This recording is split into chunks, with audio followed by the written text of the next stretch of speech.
HowExpert!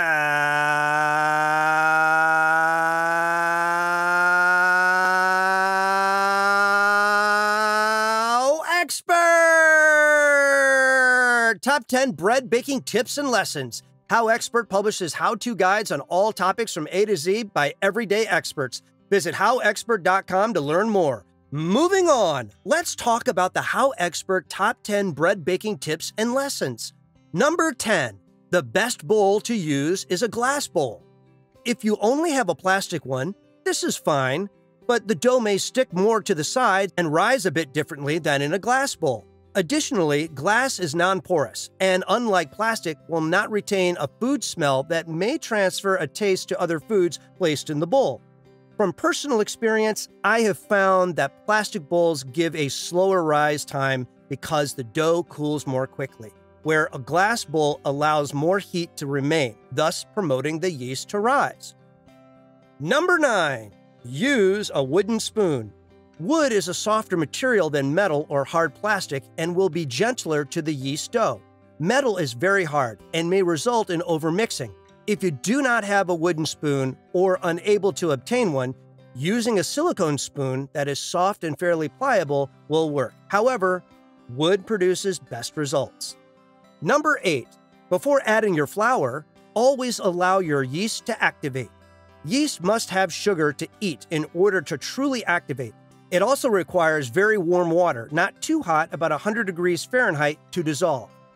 Taking care to start your yeast with the water along with milk and butter if being used, and sugar first will promote the full activation of the yeast and will produce satisfactory rising.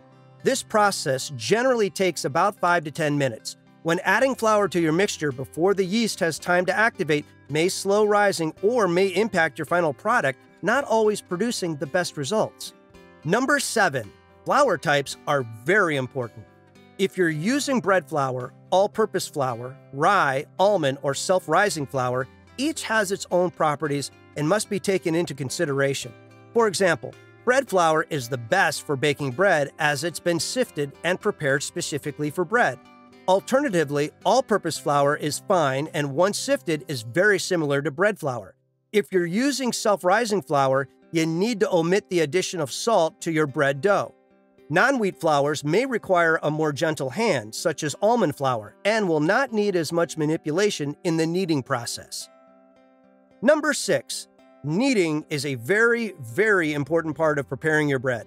If you're using a flour made from wheat, you must get the gluten in the flour to build and activate. This requires kneading for about 8 to 10 minutes before the first rise and at least 5 minutes before the second rise or before shaping as desired.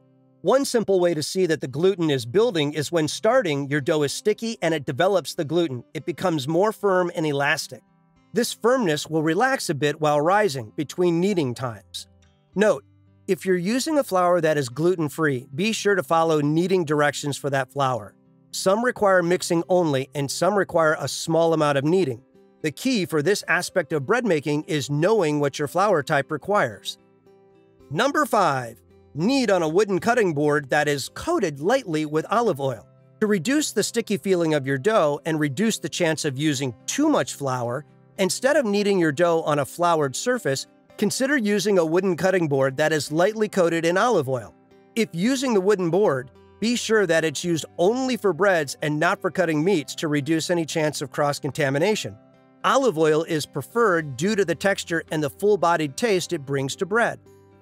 Number 4. Preheat your oven before baking. Always have your oven preheated to the proper temperature prior to placing your bread dough in for baking. This will ensure a steady heat level, providing the dough a static environment to rise and bake in.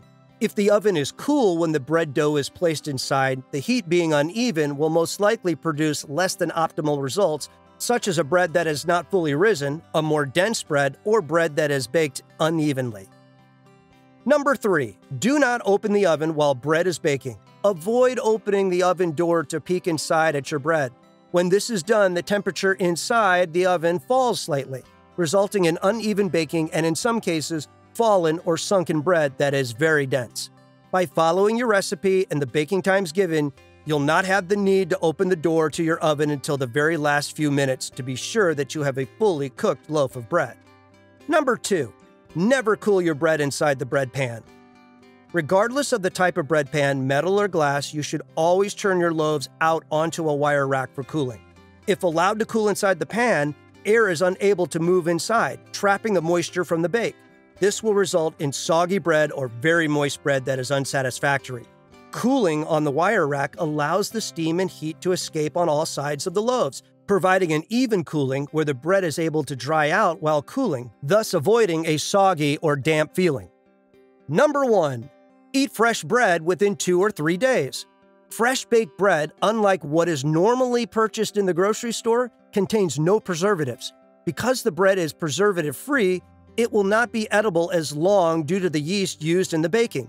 Yeast is necessary for the bread to rise and for that wonderful taste. However, this very same yeast is prone to growing mold.